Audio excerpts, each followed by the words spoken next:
말로 자신의 이야기를 시작합니다. 시작. 나 느부갓네살이 내 집에 편히 있으며 내 궁에서 평강할 때 한 꿈을 꾸고 그로 말미암아 두려워했으니 곧 내 침상에서 생각하는 것과 머릿속으로 받은 환상으로 말미암아 번민하였노라. 어느 날 꿈을 꾸고 마음이 심숭생숭해졌던 거예요. 그리고 10절부터 18절까지 지금 읽은 내용이 느부갓네살 왕의 꿈 이야기입니다. 19절부터는 그 꿈이 어떻게 성취되었는지 4장 마지막까지 꿈의 성취와 자기의 삶에 있었던 이야기들을 덤덤하게 풀어내고 있는 것이 그 나머지 내용입니다. 그 꿈의 내용은 지금 읽은 것처럼 자기가 꿈을 꾸었더니 거대한 나무 한 그루가 있었고 그 나무는 잎사귀가 울창하였으며 아름답고 좋은 열매가 가득히 있어서 그 나무 그늘에 온갖 들짐승들이 쉼을 얻고 그 나무 열매를 새와 들짐승이 먹으면서 양분을 공급받았다.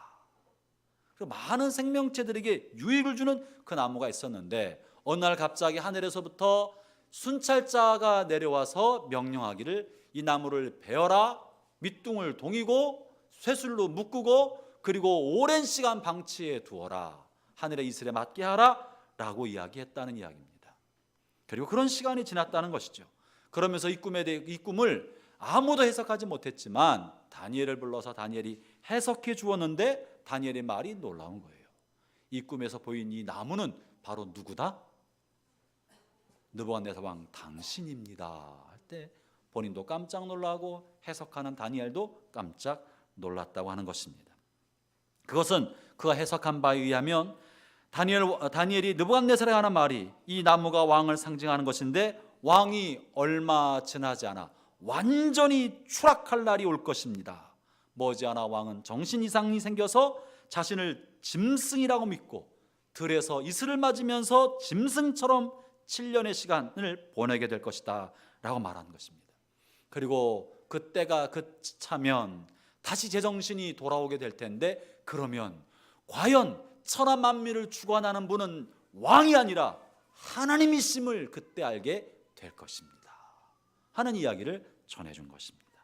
그리고 실제로 이 꿈을 꾼 지 딱 1년 만에 12달 만에 이 꿈이 이루어졌습니다. 왕은 순식간에 정신이 이상자가 되고 실성해서 자기를 짐승처럼 생각하고 짐승 같은 시간을 보내는 거예요. 그리고 7년이 지난 다음에 다시 제정신이 돌아올 때 지금 같은 고백을 하게 된 것입니다. 그리고 그런 내용을 덤덤히 풀어낸 것이 다니엘서 4장의 내용이에요. 자, 그러면 이런 본문의 내용을 통해 하나님 우리 가운데 주시고자 하는 말씀은 무엇일까요? 먼저 느부갓네살이 어떤 사람인지 한번 살펴봅시다. 4절을 한번 다시 한번 보겠습니다. 보세요.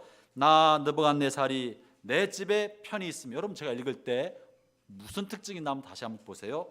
나 느부갓네살이 내 집에 편히 있으며 내 궁에서 평강할 때. 이 짧은 문장 안에 가장 많이 반복되는 게 뭐예요? 나라는 말이에요. 굳이 이렇게 하지 않아도 되는데 이 느부갓네살은 나라는 말을 많이 쓰는 언어 습관을 가지고 있었어요. 즉 이 사람의 생각과 사고방식은 항상 자기중심적 생각, 사고방식을 갖고 있었던 거예요. 이 사람의 생각과 판단, 주장은 매우 자기중심적이라는 사실을 알 수 있습니다. 세상은 느부갓네살 이 사람을 중심으로 돌고 있는 거예요.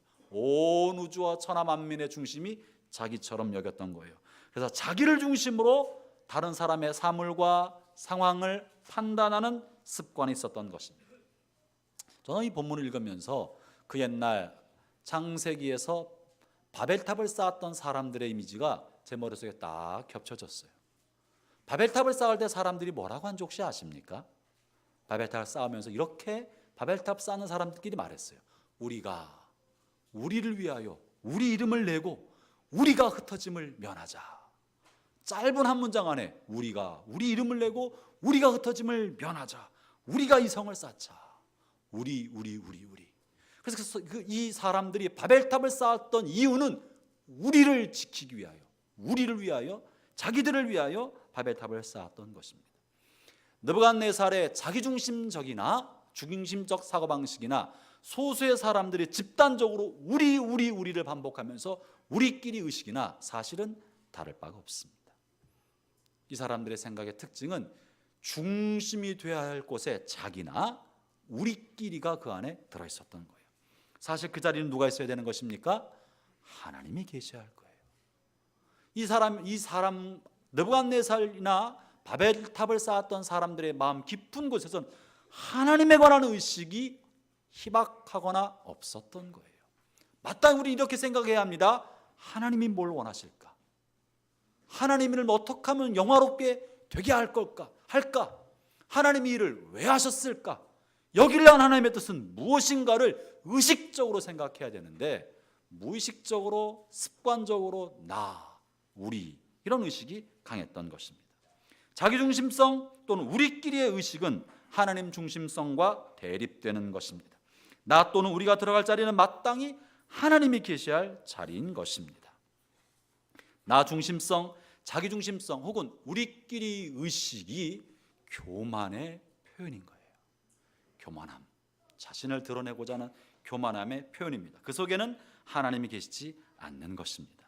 느부갓네살은요, 이 사건이 일어나기 전까지만 해도 대단히 교만한 사람이었어요.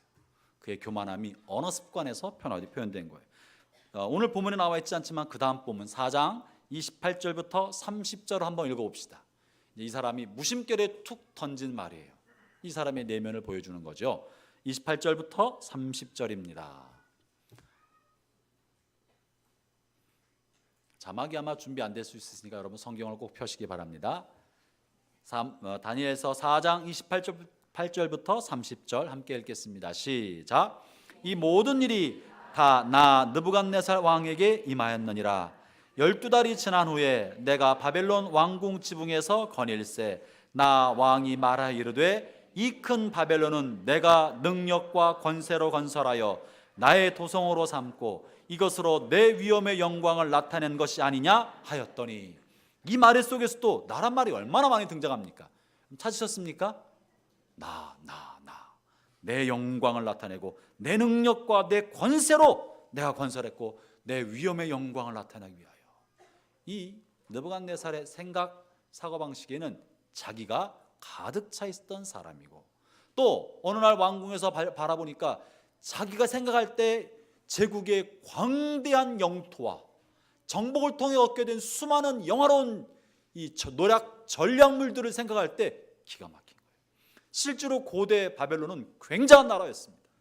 느부갓네살은 고대 사회에서 탁월한 업적을 이루었던 탁월한 왕 중에 한 사람임에 틀림없습니다. 우쭐할 만도 한 사람인 거예요. 고대 거대한 제국 바벨론을 건설했던 위대한 왕임에는 틀림없습니다. 그리고 그 사람이 스스로를 높게 여길 만한 사람인 거예요. 그러나 하나님께서는 스스로 높게 여기는 이 느부갓네살의 말과 그 중심을 보시고, 그리고는 이렇게 판단하셨습니다. 그 본문 바로 다음 절 30절까지 읽었고요. 31절을 봅시다. 31절 읽어보겠습니다. 시작. 이 말이 아직도 나 왕의 입에 있을 때 하늘에서 소리가 내려 이르되 느부갓네살 왕아 네게 말하노니 나라의 왕위가 내게서 떠났느니라. 왕위가 내게서 떠났느니라. 하나님 이제 이 사람에게서 왕위를 거두셨다는 거예요. 여러분, 사실 우리가 읽기는 쉽지만 우리 자신의 삶을 돌아봅시다. 왕이 이룩한 이 거대한 제국은 얼마나 어마어마합니까? 우리의 삶 속에서도요, 오늘 졸업식을 할 학생 여러분이 반에서 한번 1등하면 기분이 어때요? 1등 한 번만 해도 목이가 힘이 들어가.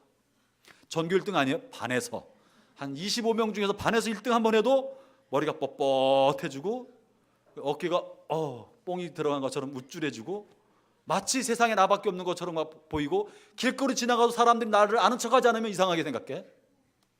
사람들이 다 나를 알아줄 것만 같아. 신문과 TV에 내 이름이 나올 것만 같은 착각 속에 살아갑니다. 반에서 1등 한 번만 해도. 전교 1등 하면요, 전 세계가 다 알 것만 같아요.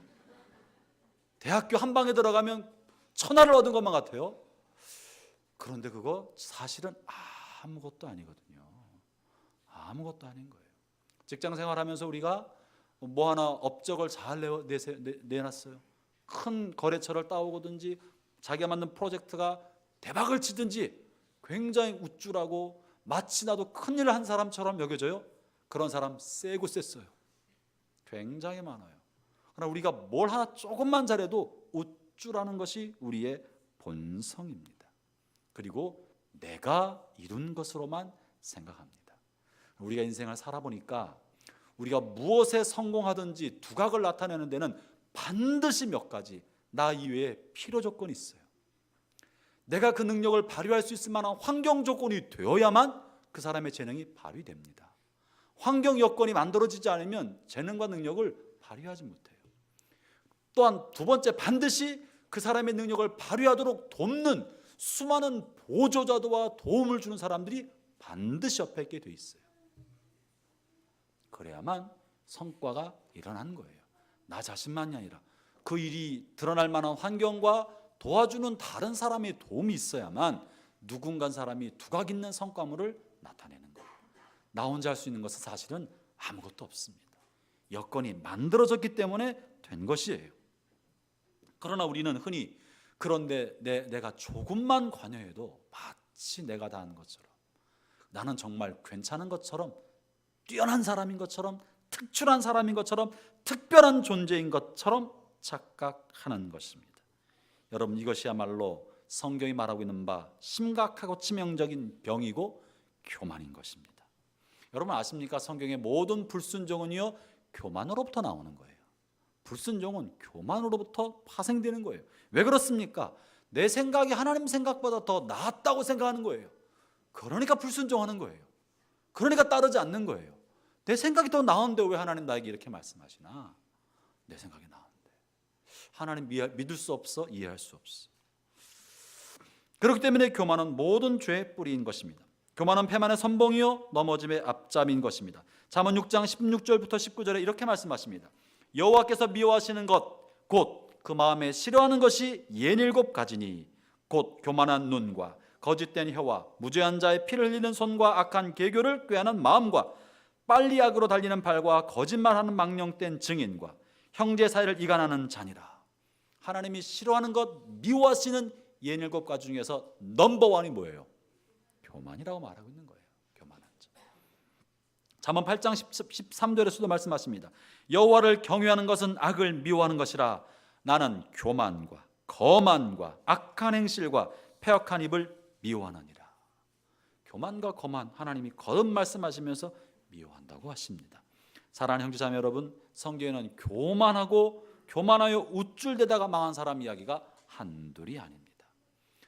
지난 한 해 돌아보면서 잘한 일 있으면 그것으로 인해서 우쭐하지 맙시다. 하나님이 이런 여건과 환경을 만들어 주셔서 그를 나에게 선물로 준 것이지, 그런 여건, 그런 환경이 되지 않았으면 우리는 아무것도 아닐 수 있는 거예요. 근데 이상하게 사람은 조금 뭔가 일어나서 박수 한번 받고 칭찬받으면 겉에서는 아니에요, 괜찮아요 말하지만 속으로는 그렇지, 이제 알아보는구나, 내가 그래, 그렇지.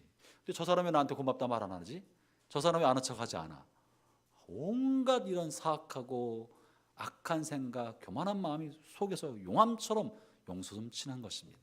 그러면 우리가 평생 동안 경건한 삶을 위해 싸워야 할 가장 주적은 바깥에 있는 마귀가 아니라 내 안에 있는 뭐예요?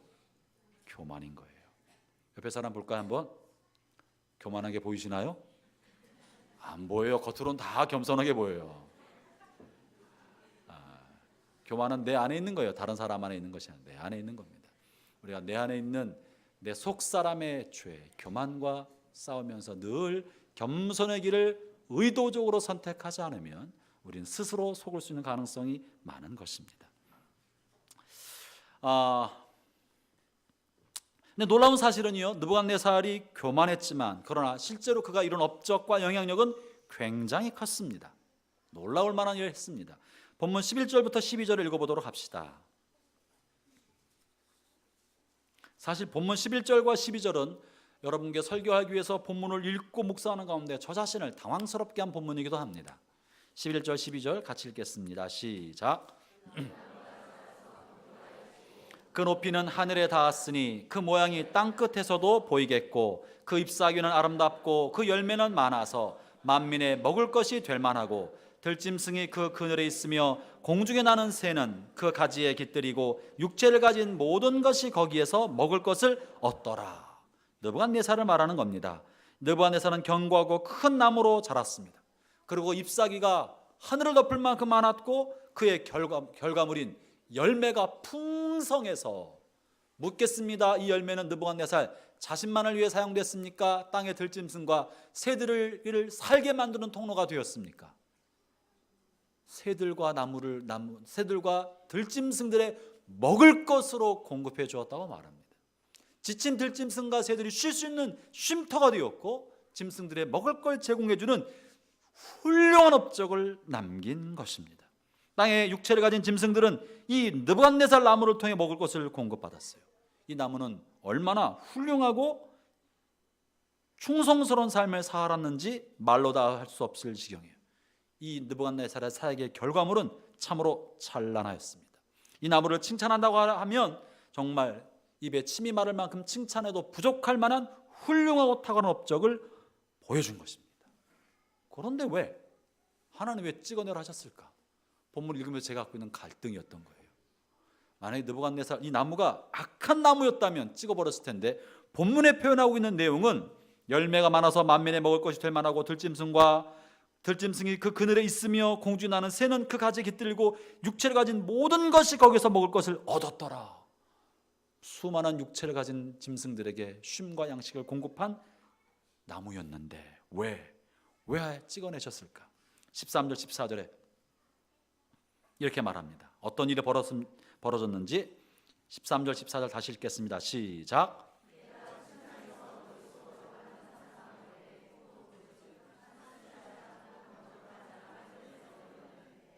그가 소리질러 이처럼 이르기를 그 나무를 베고 그 가지를 자르고 그 잎사귀를 떨고 그 열매를 해치고 짐승들을 그 아래에서 떠나게 하고 그 새들을 그 가지에서 쫓아내라. 왜 이렇게 하셨을까요? 뭐가 문제입니까? 잘하고 있는 느부갓네살을 왜 베어내고 열매를 다 떨어버리고, 그러면 열매를 먹었던 짐승들은 어떻게 하라고요? 그 가지에 쉼을 누렸던 새들은 어떻게 하라고요? 왜 이렇게 하십니까? 이게 설교자인 제 마음속에 갈등이었어요. 해석하면 주님 왜 이렇게 하신 것입니까? 사실 설교하고 말씀을 전해야 할 제 마음에 갖는 갈등만이 아니라 우리의 삶과 역사 가운데 이런 갈등과 딜레마에 빠질 때가 적지 않게 있습니다. 왜 이렇게 하셨을까? 우리는 흔히 이렇게 생각해요. 대만은 죽지 않는다. 여러분 들어보셨나요? 대만은 죽지 않는다. 이 바둑에서 나온 용어예요. 대만은 죽지 않는다. 큰 나무가지와 큰 일과 큰 영향력을 행사하고 있는 것은 그 영향력이 클 때 무너지지 않는다는 거예요. 무너뜨릴 수 없다는 거예요. 무너뜨릴 수 없다. 왜냐하면 그걸 무너뜨리면 관련된 수많은 사람에게 더 큰 나쁜 영향을 받게 될 것이기 때문에 죽지 않는다는 거예요. 잘하던 것을 하나님께서 무너뜨리지 않으실 것이다. 열매가 많은데 사명이 있는데 비록 잘못이 조금 있다 하여도 약간 교만해도 그 일을 계속 하게 해야 한다라고 우리가 생각합니다. 왜? 열매가 많이 있으니까. 그런데 우리의 생각과 하나님 생각은 달랐다는 것이에요. 하나님 그렇게 생각하지 않으신다는 거예요. 하나님 말씀하신 그 나무를 베어버려라. 그 잎사귀 열매를 털어내고 짐승을 쫓아내라. 왜 그러신 겁니까? 누구를 위해 그러신 것입니까? 여기 오늘 메시지의 중요 포인트가 있는 거예요. 결국 하나님께서 이 나무를 베어버리라고 하신 것은 누구를 위한 것입니까? 느부갓네살을 위해서 그렇게 하신 거예요. 느부갓네살의 영향력을 통해 많은 짐승들이 먹을 것을 얻고 많은 육체가 유익을 얻는다고 할지라도 하나님에게는 느부갓네살이 훨씬 더 중요한 가치 있는 사람으로 보고 계신 거예요. 하나님은 그가 한 일을 통한 사역의 열매보다 그 사람을 더 귀하게 여기신다는 거예요. 그 남긴 업적과 영향력보다 그 사람 그 자체를 더 귀하게 여기시는 거예요. 그래서 모든 것을 다 무너뜨리더라도 그 사람을 살리기 위해 그 나무를 베어 버리라고 말씀하고 계시는 것입니다. 때로는 명예와 위신, 체면과 자존심을 다 무너뜨리더라도 그 사람을 건져내기 위해서 하나님은 때때로 아낌없이 무너뜨릴 때가 있다는 거예요. 왜 그래요? 그 사람을 살리기 위해서 그러신 것입니다. 느부갓네살을 살리기 위해서 그의 모든 권력과 위엄을 땅에 떨어뜨리게 하시고 왕좌에서 쫓겨나서 짐승 같은 삶을 살도록 하신 것입니다. 이 일의 결과가 어떻게 되는가 볼까요? 34절입니다. 이렇게 해서 짐승같이 왕좌에서 쫓겨나서 실성한 사람에서 정신 이상자가 되어서 들짐승처럼 7년을 보냈어요. 34절 읽습니다. 시작. 그 기한이 참에 나 느부갓네살이 하늘을 우러 보았더니 내 총명이 다시 내게로 돌아온지라. 이에 내가 지극히 높으신 이에게 감사하며 영생한 이를 찬양하고 경배하였나니 그 권세는 영원한 권세요 그 나라는 대대 이르리로다. 느부갓네살이 이 추락한 삶을 경험하고 나서 하나님을 의식하게 되었고 하나님의 은혜에 눈이 뜨게 된 거예요. 37절 결론이에요. 37절 시작. 그러므로 지금 나 느부갓네살은 하늘의 왕을 찬양하며 칭송하며 경배하노니 그의 일은 다 진실하고 그의 행하심이 의로우심으로 교만하게 행하는 자를 그가 능히 낮추심이라. 느부갓네살은 처절한 자신의 삶의 좌절, 절망, 추락, 완전한 추락을 통하여 비록 그의 삶이 7년 동안 고통스러운 시간을 보내었지만 그 고통스러운 시간을 통해 하나님을 알게 되었어요. 하나님을 의식하게 되었어요. 자기 손으로 이룩한 거대 바벨론 제국은 내가 한 것이 아니라 하나님께서 나에게 해주신 것이구나. 하나님의 은혜의 선물이었구나. 나는 아무것도 아니구나. 하나님은 천하디천한 나를 택하셔서 이 일을 할 수 있게 만들어 주신 거구나. 이걸 알게 된 거예요. 이걸 알기 위하여 권좌에서 쫓겨나고 위신과 체면이 땅에 떨어지는 수모를 당하고 나라가 한번 7년 동안 휘청거려도 갇히는 일이라는 거예요. 하나님 그가 남긴 업적보다 그 사람을 더 가치 있게 여기시는 것입니다. 느부갓네살은 자신의 고귀한 신분이 한때 자신이 고귀한 신분임에도 불구하고 한때 자기가 실성해서 미쳤다는 부끄러운 자신의 모습을 감추지 않고 사람들에게 드러냈습니다. 이건 당시 왕은 신적 권위를 가지고 있는 사람처럼 취급받았던 당시에는 상상할 수 없는 일이에요. 왕이 짐승처럼 살았다니. 그럼에도 불구하고 느부갓네살은 천하 만민에게 이와 같은 사실을 다 알리고 공포했어요. 왜 그렇습니까? 하나님께서 나에게 하신 일들을 말하지 않을 수 없기 때문에 그 하나님을 증언하려면 자신의 부끄러운 과거를 말해야만 하기 때문에 이것을 고백한 것입니다. 만약 자신의 부끄러운 모습을 드러내기 싫어서 하나님이 하신 일을 증언하지 않는다면 이것은 자신을 살리신 하나님에 대한 반역이라고 생각했기 때문에 부끄러움에도 무릅쓰고 자신의 일들을 고백했던 것입니다. 사랑하는 형제자매 여러분, 모든 것은 하나님의 은혜의 손길 안에 있습니다. 모든 것이 하나님의 것입니다. 지난 2018년 저와 여러분의 삶의 모든 순간, 모든 시간을 이끌어온 분은 하나님이셨습니다. 내가 생각하기에 좋은 일, 영광스러운 일, 기쁜 일, 그 일뿐만 아니라 슬프고 힘들고 어려운 고난의 터널을 지날 그 시간에도 하나님 우리와 함께 하셨습니다.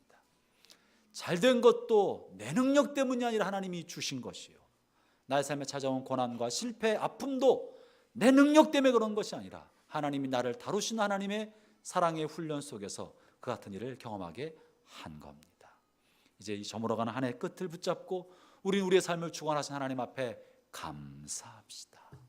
잘한 일로 말미암아 우쭐하여 교만할 것도 없고 실수하고 실패한 것 때문에 좌절하고 자책하고 가슴 아플 것도 아니고 이 모든 것은 빅픽처, 큰 그림을 그리시는 하나님의 섭리 아래 들어있는 거예요. 지금은 다 이해되지 않아도 하나님이 함께 하신다는 그것을 신뢰하며 오늘 아직 내가 들짐승처럼 비참한 삶을 살아도 나의 명예와 자존심과 체면을 추락시켰어도 언젠가 하나님의 섭리의 때가 차면 그 과정을 묵묵히 지나가고 나면 하나님이 나를 세워주실 것이다. 내 인생은 하나님의 손에 있다. 이것을 신뢰합시다. 이것이 느부갓네살이 자신의 부끄러움을 드러내면서도 천하 만민에게 증언하고자 했던 그 내용인 것이에요. 나는 죄인이다. 비천한 사람이다. 내가 그걸 알았다. 그런데 하나님 날 이렇게 다시 살려주셨다. 하는 이야기를 간증으로 전도지에 담아서 백성들에게 전하고 있었던 것입니다. 할렐루야. 하나님께서 모든 것을 다스리십니다. 우리의 모든 것은 다 하나님의 것입니다. 하나님 주기도 하시고 거두시기도 하시고 모든 것은 다 하나님의 것입니다. 오늘 특별히 우리가 교회학교 졸업 예배를 드리려고 합니다. 지금까지는 초등학교 입학식과 고3 졸업생만 입학식과 졸업 예배를 드려왔는데 우리 목사님들과 교역자들과 상의하면서 생각해 보니까 우리가 각 학급마다 학교마다 졸업할 때 성도들과 함께 교제하고 인사하고 알려준다면 다 우리들이 아이들인데 우리가 이 아이들의 성장 과정을 함께 보고 함께 축하하고 누가 지금 초등학교